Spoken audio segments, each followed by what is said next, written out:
to vacate the quorum call? Without objection. Mr. President, when you serve as the Secretary of Treasury, you're charged with a variety of responsibilities, and right at the center of your duties is to address taxes.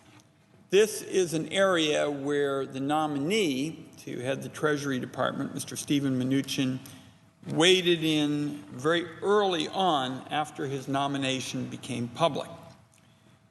News leaked on November 29th of last year that Mr. Mnuchin was the President-elect's choice for Secretary of Treasury. The very next day, Mr. Mnuchin appeared on the CNBC program and confirmed his selection. During an extended interview with CNBC, he introduced what I have come to call the Mnuchin rule. And I'll quote Mr. Mnuchin directly with respect to what he said. He said, and I quote, "Any reductions we have in upper income taxes would be offset by less deductions, so there would be no absolute tax cut for the upper class." And I'm just going to repeat that last part of the Mnuchin rule: no absolute tax cut for the upper class. Now, Mr. President and colleagues, Mr. Mnuchin is the President's nominee for Treasury Secretary. This is a position that's been held by American economic giants like Alexander Hamilton, Albert Gallatin, Salmon Chase, Henry Morgenthau, and Lord Benson. When a nominee for Treasury Secretary makes a pledge like Mr. Mnuchin, it really ought to mean something. It ought to stand for something. Unfortunately, it already looks like the Mnuchin rule is on the ropes.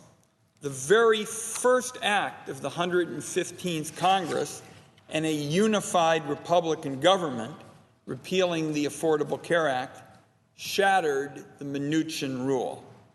The Affordable Care Act repeal scheme that Republicans kicked off a month ago, in my view, is a Trojan horse of tax breaks for the most fortunate. Nobody outside the top 4 or 5% of earners would get any of that break. Most of it would go to households in the top 1% of earners, even then top 1/10 of 1%.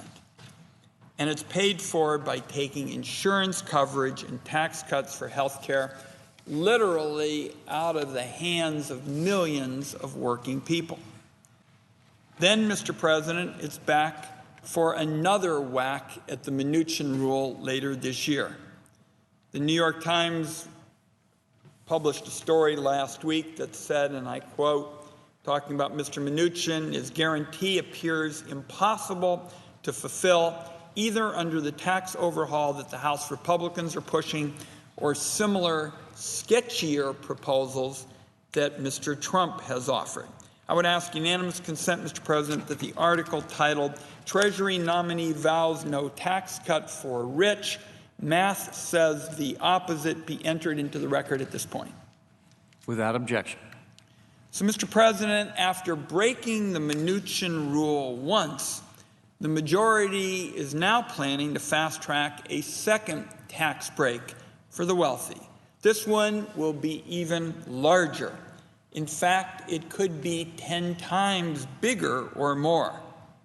My guess is a lot of Americans are wondering what's happened to all the campaign talk about fixing the tax code and really going out there and standing up for the working people. As the Republican nominee, the President said he was the guy to repair the country's broken tax system. The particulars of the Trump plan were buried deep in the business pages and on his website, but the broad strokes of the message was pitched in rallies across the nation. Donald Trump alone knew how to do the job because he had taken advantage of the rules himself, and he was ready to crack down on those who weren't paying their fair share. One of the few specifics that Donald Trump offered on the stump was that he'd close the carried interest loophole. That, of course, has been a favorite of investment fund managers. And it would be great if it were actually true. In reality, the promise turned out to be pretty much just a head fake. Rather than closing the loophole and asking investment fund managers to pay their fair share, the Trump plan actually gives them a 25% tax cut. And in fact, the Trump plan slashes tax rates for corporations and the wealthy across the board at a cost of trillions of dollars.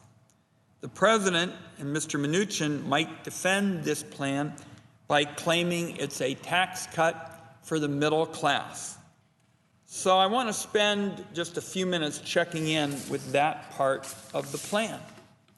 If you read the fine print, you'll notice that one of the Trump tax plan's big casualties is something called head of household status. That is a particularly important benefit for a lot of middle-income taxpayers because it reduces their bills. What would it mean for head of household status to go away? Millions of working Americans, mostly single parents, would get hit with tax increases. Furthermore, the Trump plan eliminates key personal exemptions for millions of other middle-income families. It pushes a lot of families into higher tax brackets than they're in today.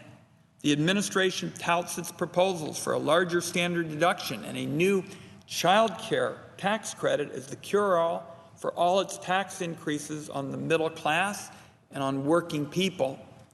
But, Mr. President, the math just doesn't add up. Families who are struggling to get ahead today are going to pay higher taxes tomorrow. So let's recap the Trump tax plan. A multi-trillion-dollar tax break for the wealthy and corporations, and a gut punch of higher taxes for working families. At this point, it would be generous to say that the Mnuchin rule is now on life support. If you wanted to design a tax plan to push more Americans out of the economic winner's circle, the Trump plan is what you'd come up with.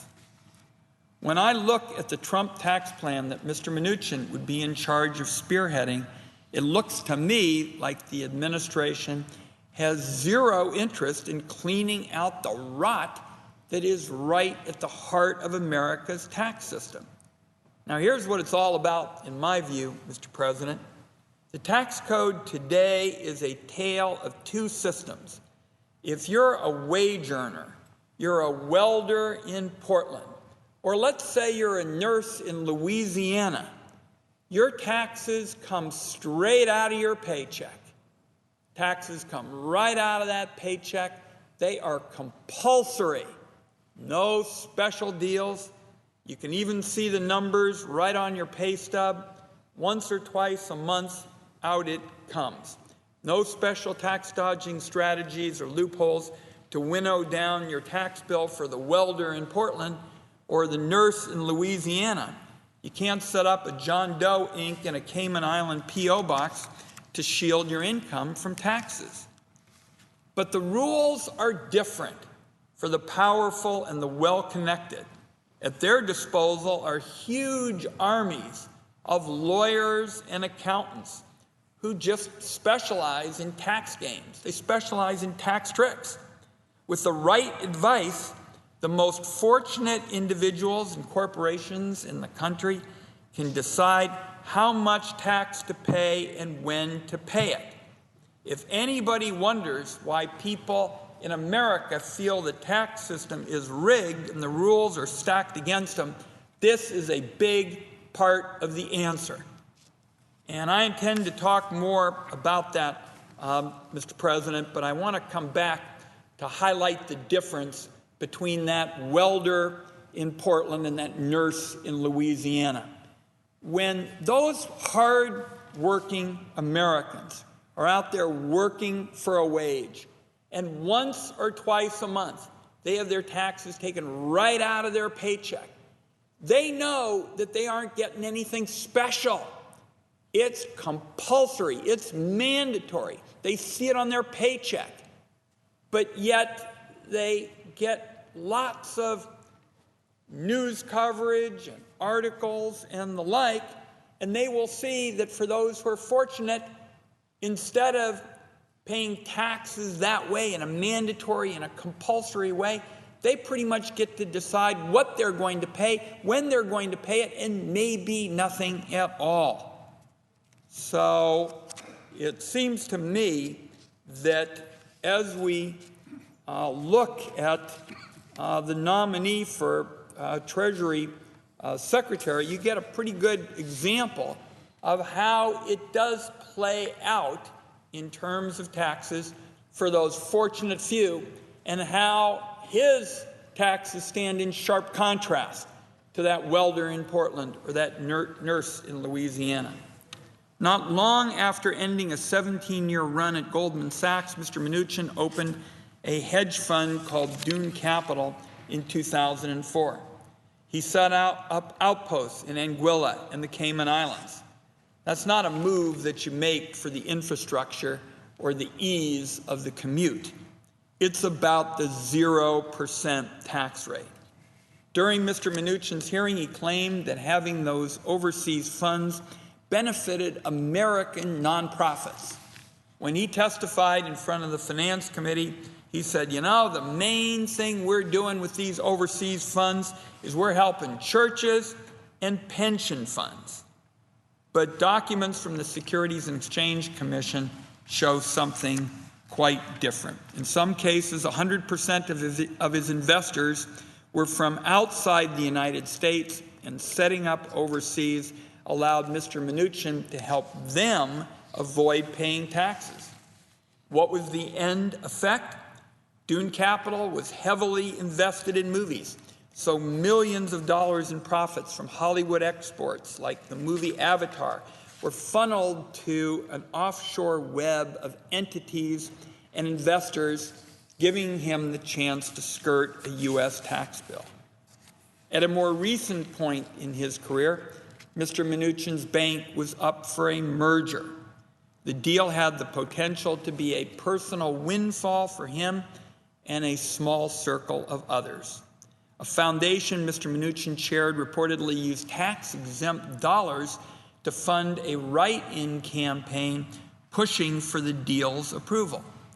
During the public comment period on a potential merger, this is pretty much the equivalent of stuffing the ballot box.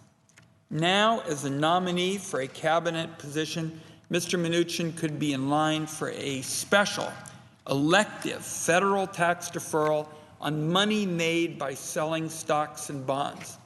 That, Mr. President, is the very definition of getting to pay what you want when you want to. Mr. President and my colleagues, you hear a common defense, a frequent and common defense, when these kinds of tax tricks are brought into public view. It's true that the people who use them are following the laws on the books. But the outrage in our tax system, as I have said on this Senate floor, is what is legal. That is the real outrage with the American, tax system.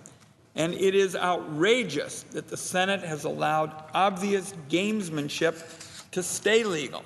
It's outrageous that the administration and its chosen nominee for Treasury have shown no interest in changing it. When you're the Treasury Secretary, one of your paramount obligations is overseeing taxes. And the last time the United States overhauled its tax code, this was 1986, the Reagan Treasury Department played a huge role in that effort. And one of the core principles of that reform was treating wages and wealth the same way. Democrats and Republicans came together to pass a tax reform bill based on fairness, and it said that the wage earner, that nurse in Louisiana or a welder in Portland, that their income and the income of those who made their money with finance and on Wall Street and the like, that they would be treated the same. I see no indication that this administration is prepared to repeat that formula. The campaign promised to fix the broken, dysfunctional tax code. Donald Trump's campaign promise lured in a lot of voters. And I'm telling you, when I heard that Mnuchin rule the first time, I said, that sounds pretty good. No net tax break for those who are the most fortunate. That sounds pretty appealing. But the tax plans that the administration and Republicans in Congress have on offer now will not undo the disgusting unfairness that is right at the heart of the American tax code. In fact, it's only going to get worse.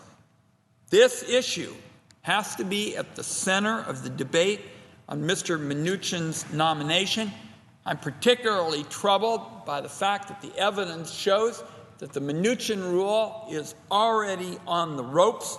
I intend to oppose this nominee. I urge my colleagues to do the same, and I note, Mr. President, the absence of a quorum.